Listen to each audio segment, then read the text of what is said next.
Tenemos con nosotros al escritor jienense Juan Eslava Galán, que viene a presentarnos su última novela, Misterioso asesinato en casa de Cervantes. La tienen ustedes ahí delante, premiada con el último Primavera de novela, publicada en Espasa. Enhorabuena, Juan, por el premio. Gracias. Y gracias por visitarnos. Bueno, comentábamos que no es la primera vez que homenajea a Cervantes. Está esa otra novela, El comedido Hidalgo, ¿no? Sí, esta es la segunda que hago sobre Cervantes y la segunda que me premian, así es que digamos que Don Miguel me trae mucha suerte, aparte de enseñarme a escribir. Decía que este gusto por Cervantes es porque se remite a los tiempos de la escuela, ¿no? La gente de mi generación, en la escuela se leía un Quijote adaptado a los niños, obviamente, pero era el único libro que leíamos en las escuelas, ¿no? Entonces, de algún modo, mi iniciación en el mundo de la literatura fue a través del Quijote. Luego ya pasé a Julio Verne, a Salgari, lo propio, ¿no? El cursus honorum que se hacía entonces. Y yo sigo leyendo mucho a Cervantes, las novelas ejemplares, el Quijote, por supuesto. Y entonces pues le estoy muy agradecido por todo, ¿no? Por todo también lo que me enseña, porque siempre continuamente te enseña. Y esta idea de hacer una novela policíaca, que es lo que es, histórica, con personajes reales, ¿no? Que estoy recordando ahora, por ejemplo, el asombroso viaje de Pomponio Flato, una novela de Eduardo Mendoza, sí, que era una novela policíaca en tiempos de Cristo, o de reciente publicación, y también la misma editorial de Nacho Faerna, Prim, El asesinato en la calle El Turco, que pone a Galdós como un joven periodista que también investiga, ¿no? Era el propósito inicial, homenajear a Cervantes de esta manera, o bueno, porque tengo entendido que usted los libros los tiene muy planificados, ¿no? Sí, bueno, yo partí del principio de esta anécdota desgraciada que tuvo Cervantes ya en su vejez, cuando se ha cambiado con sus hermanas a Valladolid, porque la corte se ha mudado a Valladolid durante unos años.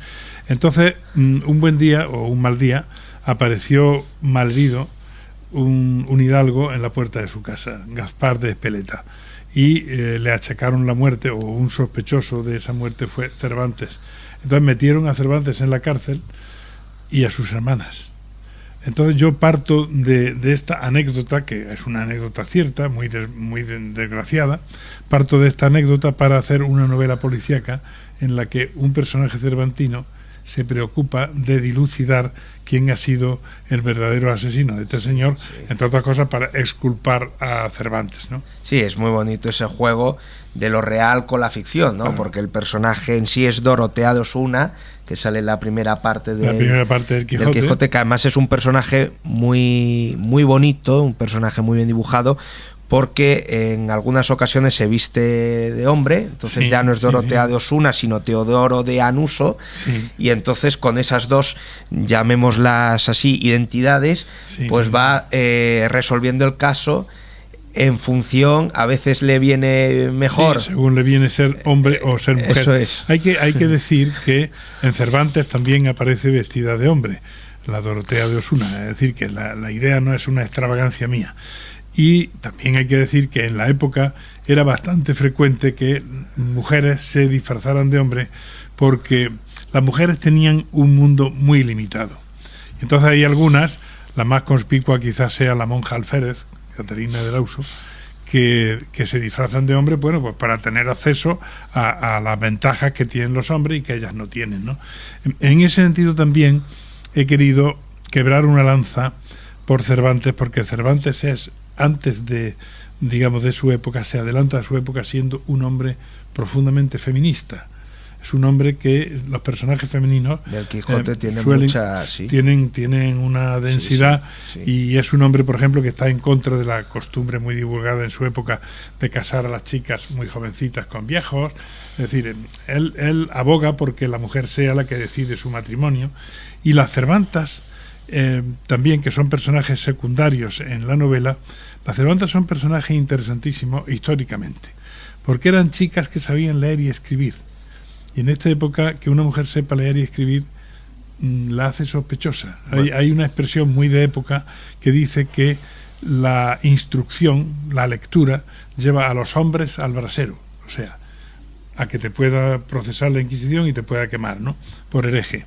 Y a las mujeres a la casa llana. ¿Sí? Y las mujeres con una tendencia a ser putas si saben leer y escribir. Es decir, que había que mantenerlas en la ignorancia y en el analfabetismo.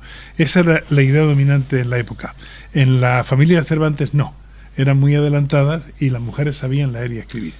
Probablemente la única que fue analfabeta fue la hija de Cervantes, porque no se crió en ese ambiente familiar, sino que se crió con la madre.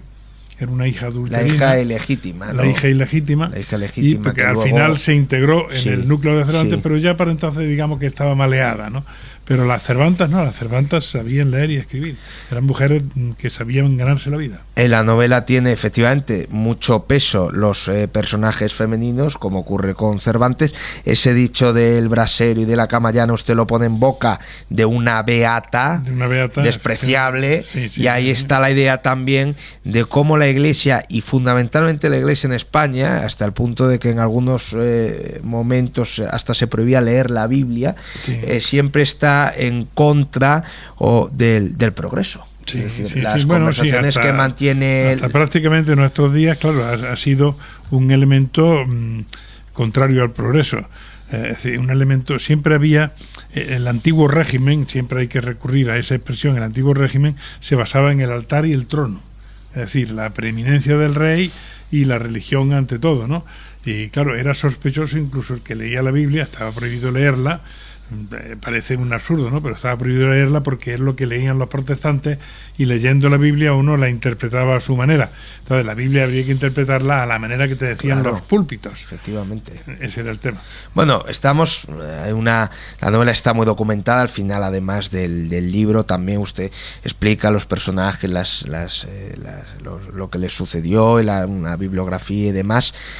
Está muy bien equilibrada la novela. Me figuro que esto tiene mucho que ver con el oficio, ¿no? Con llevar tantos años dándole a la tecla. La documentación, la información histórica, que en ningún momento traba ni ralentiza la peripecia narrativa. Y esto se aprecia muy bien y está muy bien conducido gracias al diálogo. Sí. El diálogo hace avanzar la trama, es decir, está muy bien utilizado. Te va dando información. Y luego tiene un componente didáctico fuerte, porque te explica en qué época nos encontramos, ¿no? Cómo es la Valladolid de la corte y todo este tipo de cosas, ¿no? Entonces, equilibrar esto no es el trabajo. Es digamos, la parte más delicada de cualquier novela histórica. Para hacer una novela histórica siempre hay que acopiar una serie de elementos y hay que levantar un andamiaje. Es muy importante después, cuando ya la novela está construida, quitar el andamiaje y no intentar aprovechar el material sobrante, insertándolo en la novela, ¿no? Ese es el gran defecto que tienen algunas novelas históricas, ¿no? Que se hacen premiosas, se hacen muy lentas de lectura, porque te están dando demasiada información. Yo he procurado dar la información justa que necesita la novela y que necesita el lector moderno, ¿no? Y no más. Y bueno, en ese sentido estoy satisfecho porque parece que he logrado ese equilibrio por lo que dicen los lectores. Bueno, usted es un autor, además, ha cultivado en numerosas ocasiones el género histórico, la novela histórica y el ensayo histórico también, ¿no? Pero en la novela que ganó el Planeta en busca del unicornio, que es sobre ese personaje que a mí me fascina, Enrique IV de Castilla, es decir, y hay una cosa, y le quiero preguntar, que yo noto a veces en algunas novelas históricas de escritores que están comenzando, o de algunos que llevan toda la vida y que no han sido capaces de, que a veces están plasmando el momento histórico que narran desde el punto de vista de hoy, juzgando los sucesos, y eso es una barbaridad, porque claro, hay que siempre situarse en la mentalidad del personaje y de la época, claro. Entonces no podemos juzgar con criterios modernos lo que se hace entonces. Yo a veces describo barbaridades así como el que no quiere la cosa, porque bueno, eso estaba en el contexto de la época y era muy normal, ¿no? Y efectivamente ese es el defecto, intentar llevar la época actual o juzgar o prejuzgar a aquellos personajes con criterios actuales, claro, se incurre en un tremendo defecto del que hay que apartarse cuando hacen novela histórica. Y ese reto está también en el lenguaje, que es una cosa que usted cuida mucho en el libro, lo decía yo al principio. El lenguaje es clásico, es antañón, es levemente arcaizante, o sea, hay palabras, pero es muy fluido, se entiende, o sea, no hay que recurrir, no hay ninguna palabra que no se saque desconocida o que no se pueda sacar por el contexto, ¿no? Entonces, ese equilibrio... Yo siempre procuro, es decir, yo le doy 3 repasos a cada novela. En el segundo repaso lo escribo como me sale del corazón, digamos, ¿no? Pero en el tercero ya lo estoy viendo con el criterio del lector al que va dirigida, ¿no? Y entonces no quiero que el lector se vea obstaculizado porque estoy usando términos que sean excesivamente perdidos, ¿no?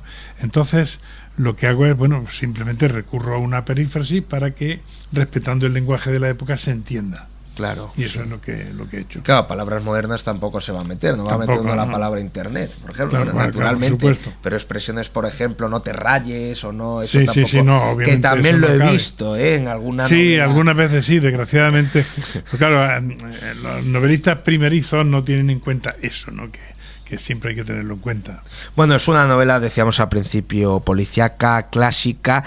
Me decía que no hay, y es verdad, en ningún momento, como sucede en algunas novelas de Agatha Christie o en algunas novelas, se va sembrando de pistas falsas, pistas que puedan conducir al lector a un... Esa es la tradición de la novela policíaca anglosajona, que por otra parte muy estimable, ¿no? Porque el lector siempre está llevando un pulso con el autor te está poniendo trampas y tú tienes que ir develándolas antes de llegar al final. No, yo he hecho la novela policíaca clásica española, que es una novela en la que una persona inteligente y bien dotada para eso va averiguando, sin trampas, va averiguando las cosas simplemente hablando con uno, hablando con otro y sacando como sacan las cerezas del cesto, unas van prendidas con otras y al final se averigua la verdad, ¿no?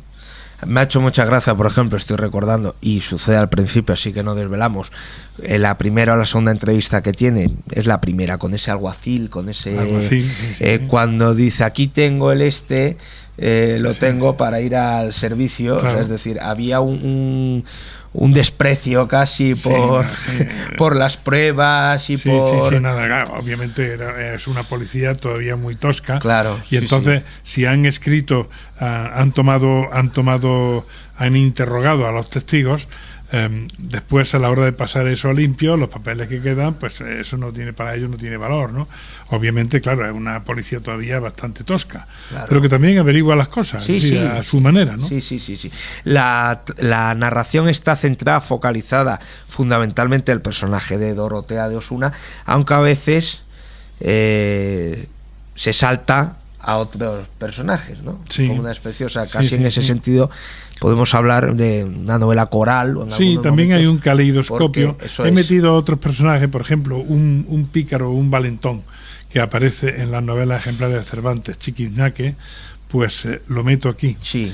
Salió también en la anterior novela, Chiquiznaque, con un amigo que se llamaba Maniferro, y aquí Chiquiznaque, que es sevillano, ha llegado a Valladolid huyendo un poco de la quema, porque a Maniferro lo han condenado y lo han ejecutado en Sevilla. Entonces este hombre viene buscando nuevas perspectivas, ¿no?, para su oficio, ¿no? Sí, como una reinvención, ¿no? Se arrima obviamente a la corte, que es donde pueden darle trabajo. Sí, de hecho el primer salto, yo creo que la primera vez que pasamos del personaje de Dorotea a otro es precisamente mediante la figura de... Yo le tengo especial cariño porque es un pícaro al fin y al cabo. Bueno, pues muchísimas gracias. Ha sido un placer. Juan, ha sido un placer. Misterioso asesinato en casa de Cervantes, una novela policíaca muy entretenida, muy bien escrita y que homenajea de una manera muy hermosa a don Miguel de Cervantes, al que hay que...